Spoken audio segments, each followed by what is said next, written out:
নমস্কার। আজকে যে বিষয় নিয়ে আমি এই ভিডিওতে আলোচনা করব, ক্লাস ইলেভেন এর ছাত্রছাত্রীদের উদ্দেশ্যে আজকের এই ভিডিও। অর্থাৎ যারা একাদশ শ্রেণীতে পড়ছো, যারা একাদশ শ্রেণীর ছাত্রছাত্রী রয়েছে, তাদের উদ্দেশ্যে আজকে এই ভিডিও। তোমরা যারা এই যে মার্চ মাসের দিকে ফাইনাল পরীক্ষা দেবে, অ্যানুয়াল এক্সাম দেবে, তাদের উদ্দেশ্যে আজকে এই ভিডিও। অর্থাৎ এই ভিডিওতে ক্লাস ইলেভেনের ছাত্রছাত্রীদের ফিলোজফি সাবজেক্ট অর্থাৎ দর্শন বিষয় নিয়ে আলোচনা করব। দর্শন বিষয়ের একটা সাজেশন নিয়ে আমি আজকে হাজির হয়েছি। অর্থাৎ ক্লাস ইলেভেনের যারা ফিলোজফি সাবজেক্ট নিয়ে পড়াশোনা করছো, দর্শন সাবজেক্ট নিয়ে যারা পড়াশোনা করছো, তাদের একটা সাজেশন আমি আজকে দেব। পাশ্চাত্য দর্শন এবং ভারতীয় দর্শন দুটো বিভাগ মিলে কোশ্চেন হয়। পাশ্চাত্য দর্শন এবং ভারতীয় দর্শন।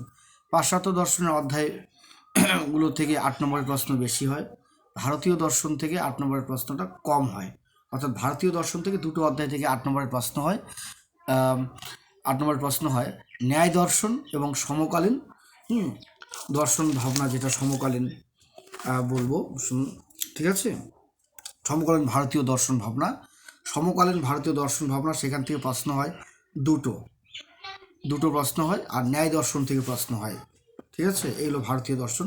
আর বাকি প্রশ্নগুলো পাশ্চাত্য দর্শন থেকে হয়, অর্থাৎ ওয়েস্টার্ন ফিলোসফি থেকে হয়। আর ইন্ডিয়ান ফিলোসফি থেকে দুটো কোশ্চেন হয় 8 নম্বরের। টোটাল এই ফিলোসফি পরীক্ষাতে 8 নম্বরের 5টা প্রশ্নের উত্তর লিখতে হবে। 8 নম্বরের প্রশ্ন 5টি প্রশ্নের উত্তর লিখতে হবে ফিলোসফিতে, বড় প্রশ্ন, ব্রড কোশ্চেন। লেখা থাকবে যে কোনো 8টি প্রশ্নের উত্তর দাও, 8 গুণন 5 সমান 40। অর্থাৎ বড় কোশ্চেন 8 নম্বরের 5টা প্রশ্নের উত্তর লিখতে হবে। MCQ 24, SCQ 16। এমসিকিউ 24 অর্থাৎ সঠিক উত্তর খুঁজে নাও বা সঠিক উত্তর নির্বাচন করো, 1 গুণন 24টা প্রশ্নের উত্তর দিতে হবে। আর অতি সংক্ষিপ্ত প্রশ্নের উত্তর দাও 16টি। তাহলে 16টি হচ্ছে অতি সংক্ষিপ্ত প্রশ্ন, আর সঠিক উত্তর নির্বাচন হচ্ছে 24টি। 24 আর 16 হলো 40 নম্বর শর্ট কোশ্চেন, আর বাকি 40 নম্বর ব্রড কোশ্চেন। বাকি 40 নম্বর হচ্ছে রচনাধর্মী প্রশ্ন, D.A.Q, অর্থাৎ 8 নম্বরের প্রশ্ন। 8 নম্বরের 5টা প্রশ্নের উত্তর লিখতে হবে, ঠিক আছে? ভারতীয় দর্শন এবং পাশ্চাত্য দর্শন আর ভারতীয় দর্শন মিলেই এমসিকিউ, এসিকিউ এবং 8 নম্বরের প্রশ্ন। কিন্তু পাশ্চাত্য দর্শন থেকে 8 নম্বর প্রশ্নটা বেশি থাকে, ভারতীয় দর্শন থেকে মাত্র দুটো কোশ্চেন হয়। দুটো বলতে দুটো অধ্যায় থেকে হয়। ন্যায় দর্শন থেকে দুটো প্রশ্ন হয়, আর হচ্ছে সমকালীন ভারতীয় দর্শন চিন্তাভাবনা যে অধ্যায়টা, সেখান থেকে দুটো প্রশ্ন হয় 8-এর। তাহলে টোটাল 8 নম্বরের প্রশ্ন 5টি প্রশ্নের উত্তর লিখতে হয়। লেখা থাকবে যে কোনো 5টি প্রশ্নের উত্তর দাও, 5টি প্রশ্নের উত্তর দাও, ঠিক আছে? তাহলে ভারতীয় দর্শন এবং পাশ্চাত্য দর্শন বললাম।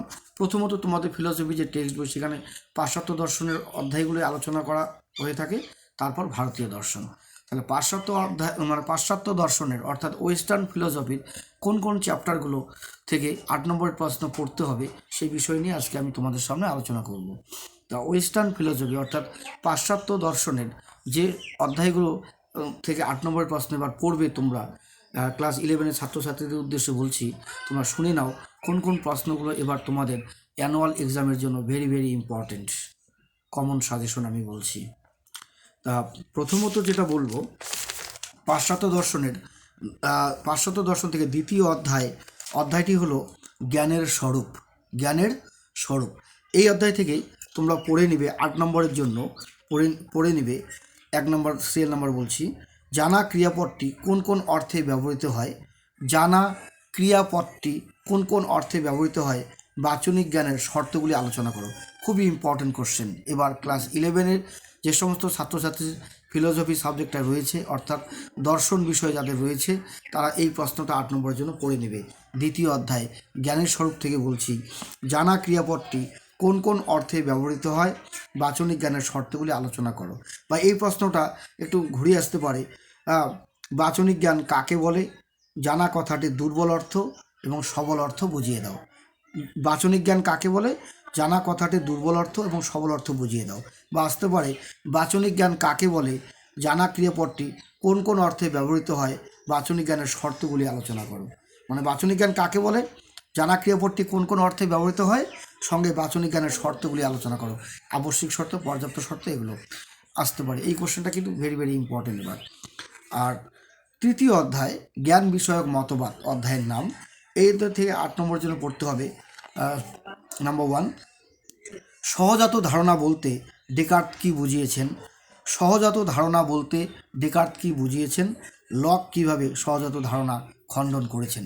লক কিভাবে সহজাত ধারণা খণ্ডন করেছেন, এটা পড়তে হবে। তার সঙ্গে পড়তে হবে যেটা পড়বে, বুদ্ধিবাদ অনুসারে জ্ঞানের উৎস কী। বুদ্ধিবাদ অনুসারে জ্ঞানের উৎস কী। বুদ্ধিবাদ অনুসারে জ্ঞানের উৎস কী, তার সঙ্গে পড়বে এই বিষয়ে লাইবনিজের বক্তব্য আলোচনা করো। লাইবনিজের বক্তব্য, লাইবনিজ বলে অনেকে, লাইবনিজ বলে, লাইবনিজের বক্তব্য আলোচনা করো। লাইবনিজের বক্তব্য আলোচনা করো। নাম্বার 3, জ্ঞানের উৎপত্তি সম্পর্কে হিউমের বক্তব্য। জ্ঞানের উৎপত্তি সম্পর্কে হিউমের বক্তব্য আলোচনা করো। হিউমের বক্তব্য কি গ্রহণযোগ্য।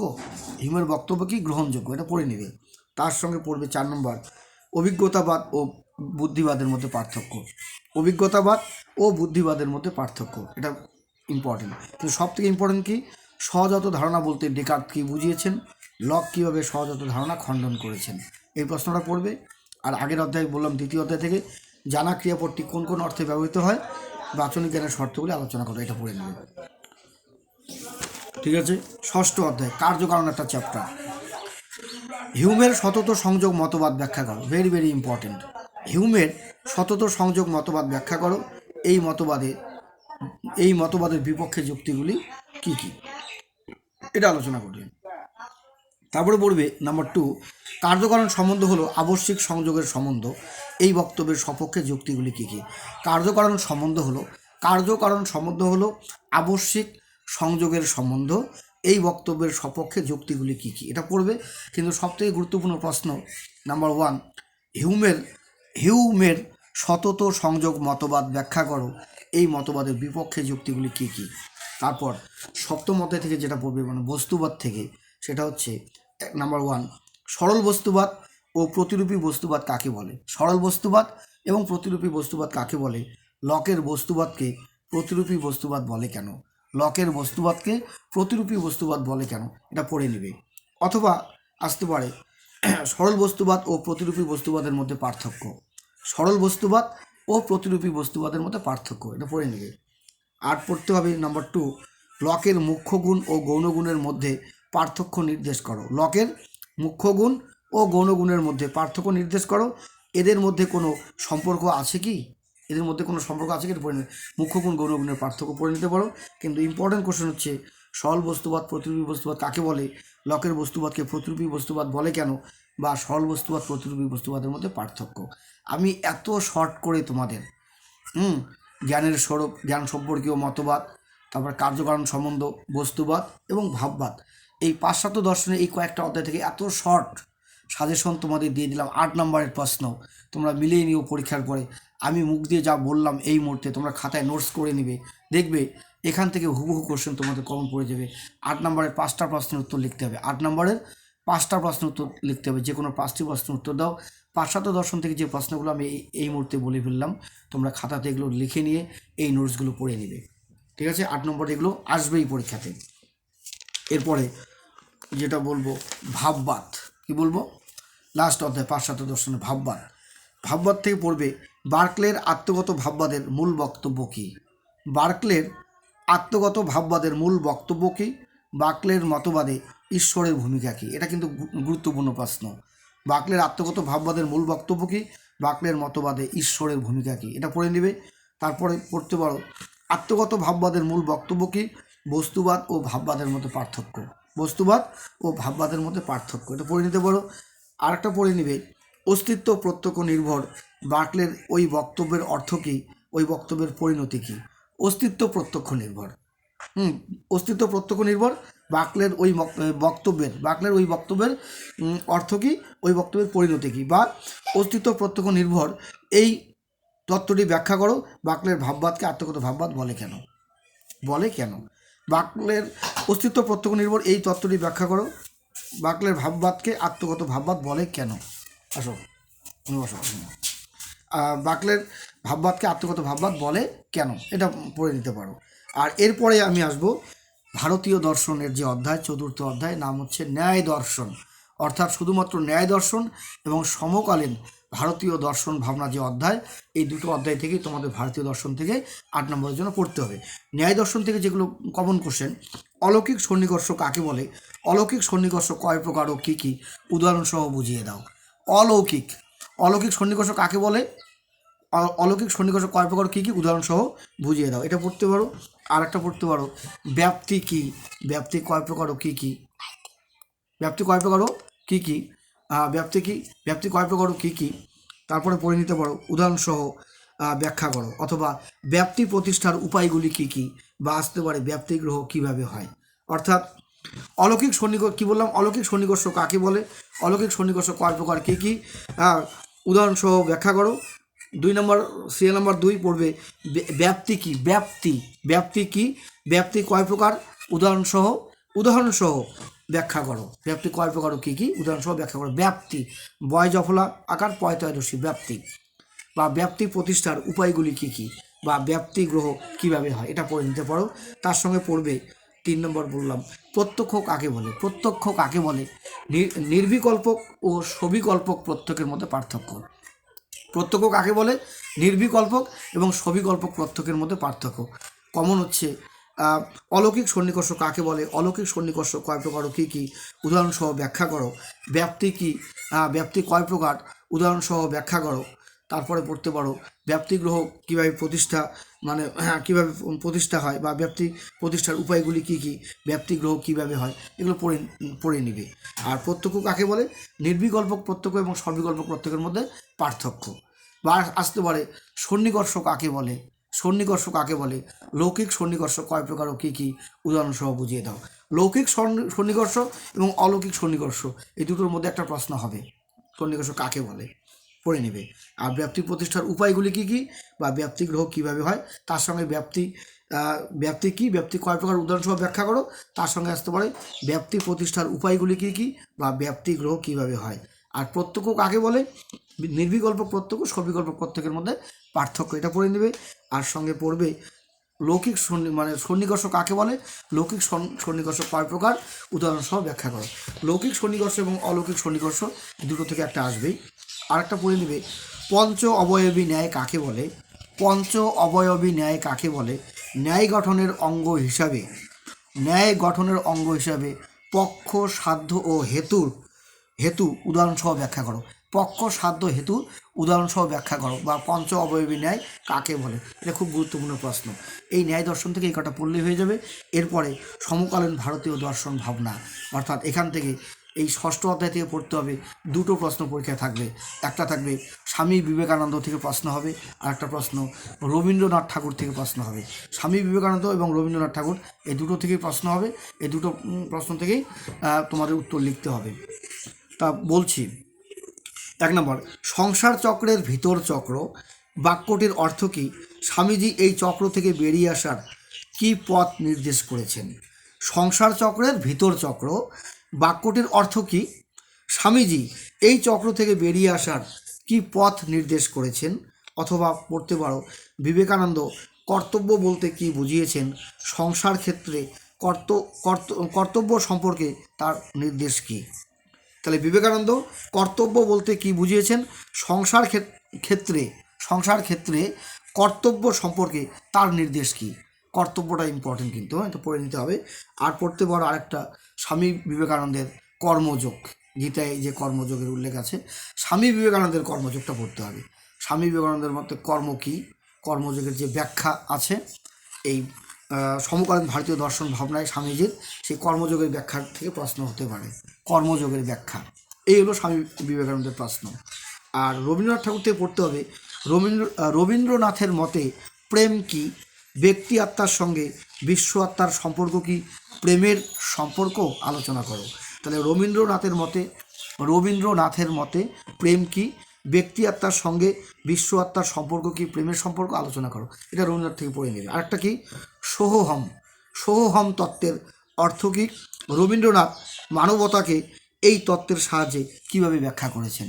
রবীন্দ্রনাথ মানবতাকে এই তত্ত্বের সাহায্যে কিভাবে ব্যাখ্যা করেছেন, এটা পড়ে দিবে। আরেকটা পড়বে, রবীন্দ্রনাথের মতে মানবতাবাদ কী। রবীন্দ্রনাথের মতে মানবতাবাদ কী, তার মতে মানবতাবাদের মূল বক্তব্য কী। অর্থাৎ রবীন্দ্রনাথের মতে মানবতাবাদের মূল বক্তব্য। এক কথায় রবীন্দ্রনাথের মতে মানবতাবাদ কী, মানে মানবতাবাদ কাকে বলে, আর রবীন্দ্রনাথের মতে মানবতাবাদের মূল বক্তব্য কী। এই যে প্রশ্নগুলো বললাম পাশ্চাত্য দর্শন এবং ভারতীয় দর্শন থেকে, এর মধ্যে 8 নম্বরের প্রশ্ন কমন পড়ে যাবে পরীক্ষায়। তোমরা এই 8 নম্বরের এই প্রশ্নগুলোর থেকে 8টা প্রশ্ন থাকবে, তার মধ্যে 5টা প্রশ্নের উত্তর লিখবে, একটাই 8 নম্বর করে। একটি করে প্রশ্নের মান থাকবে 8, প্রতিটি প্রশ্নের মান 8। এইরকম যে কোনো 5টি প্রশ্নের উত্তর লিখতে হবে। আমি যে সাজেশনটা আজকে বললাম, এখান থেকেই তোমাদের 5টা লেখার মতো প্রশ্ন কমন পড়বে। অর্থাৎ যে কোনো 5টি প্রশ্নের উত্তর দাও। পাশ্চাত্য দর্শন এবং ভারতীয় দর্শন যে প্রশ্নগুলো বললাম, এখান থেকেই তোমাদের 5টা প্রশ্ন লেখার মতো প্রশ্ন কমন পড়ে যাবে। এই সাজেশন থেকেই তোমরা উপকৃত হবে, ভালো নম্বর তুলতে পারবে, একটা 8 নম্বর করে। আর এরপরে আমি এমসিকিউ এসিকিউ নিয়ে আলোচনা করব। আর আমার এই ভিডিওটি যদি ভালো লেগে থাকে অবশ্যই তোমরা সাবস্ক্রাইব করবে, লাইক করবে, শেয়ার করবে এবং পাশে থাকা বেল আইকনটি ক্লিক করবে। আমার হোয়াটসঅ্যাপ নাম্বার, যদি তোমাদের ক্লাস 11 এবং 12, ক্লাস 11 এবং 12 যারা পড়ছো, যারা মার্চ মাসে পরীক্ষা দেবে, যারা ফাইনাল এক্সাম, অ্যানুয়াল এক্সাম যারা দেবে, বিশেষ করে উচ্চ মাধ্যমিক যারা দেবে, সামনে হায়ার সেকেন্ডারি এক্সাম দেবে, বা যারা 11-এর অ্যানুয়াল এক্সাম দেবে, তাদের উদ্দেশ্যে বলছি, সমস্ত ছাত্রদের উদ্দেশ্যে বলছি, তোমাদের যদি বাংলা ফিলোসফি, ফিলোসফি অর্থাৎ দর্শন, ইতিহাস, রাষ্ট্রবিজ্ঞান এবং সমাজতত্ত্ব বা সমাজবিদ্যা, এই সমাজতত্ত্ব বা সমাজবিদ্যাকে বলা হয় ইংরেজিতে সোশিওলজি। তাহলে কি বললাম, বাংলা, ইতিহাস, দর্শন, রাষ্ট্রবিজ্ঞান আর হচ্ছে সমাজতত্ত্ব বা সমাজবিদ্যা, যাকে বলে সোশিওলজি। এই সাবজেক্টগুলো মানে সম্পর্কে যদি তোমাদের কোনো সমস্যা হয়, সাবজেক্টগুলো বিষয়ে পড়তে বসে সমস্যা হয়, সাজেশন যদি তোমাদের দরকার হয়, সাজেশন বা নোটস, তাহলে আমার সঙ্গে হোয়াটসঅ্যাপে যোগাযোগ করবে। আমার হোয়াটসঅ্যাপ নাম্বার 9093535537, 9093535537। এই নম্বরে আমাকে হোয়াটসঅ্যাপ করবে, করে আমাকে জানাবে। আমি তোমাদের সাহায্য করে, মানে যথেষ্ট, মানে যতটুকু পারি তোমাদের আমি সাহায্য করার চেষ্টা করব। তাহলে সাবজেক্টগুলো কি বললাম, বাংলা, ইতিহাস, রাষ্ট্রবিজ্ঞান মানে পলিটিক্যাল সায়েন্স, দর্শন অর্থাৎ ফিলোসফি, সোশিওলজি অর্থাৎ সমাজতত্ত্ব বা সমাজবিদ্যা। বাংলায় যদি বলি যে বাংলা, ইতিহাস, রাষ্ট্রবিজ্ঞান, দর্শন, সমাজতত্ত্ব বা সমাজবিদ্যা, এই সাবজেক্টগুলোর সাজেশন, নোটস বা কীভাবে পরীক্ষায় ভালো রেজাল্ট করা যায় তার কমন টিপসগুলো, ইম্পর্টেন্ট টিপসগুলো আমি তোমাদের দেবো। আমার হোয়াটসঅ্যাপে এসে আমার সঙ্গে যোগাযোগ করবে। যদি তোমাদের কোনো প্রয়োজন হয় পড়তে বসে, আমি যথাসাধ্য তোমাদের সাহায্য করার চেষ্টা করব। ঠিক আছে, আজ রাখছি। অবশ্যই আমার চ্যানেলটিকে সাবস্ক্রাইব করবে, লাইক করবে, শেয়ার করবে, কমেন্ট করবে। তাহলে এর পরের দিন আমি আবার অন্যান্য সাবজেক্টে আলোচনা করব, আর ফিলোসফির হচ্ছে এমসিকিউ এসিকিউ কোশ্চেন নিয়ে এর পরবর্তীতে আলোচনা করব। তাহলে যারা 11 এবং 12 পড়ছো, তাদের এই যে সাবজেক্টগুলো আমি বলে দিলাম, এই সাবজেক্টগুলো বিষয়ে যদি কোনো সমস্যা থাকে বা কোনো কিছু জানার থাকে, তাহলে আমার সঙ্গে হোয়াটসঅ্যাপে যোগাযোগ করতে পারো। রাখছি।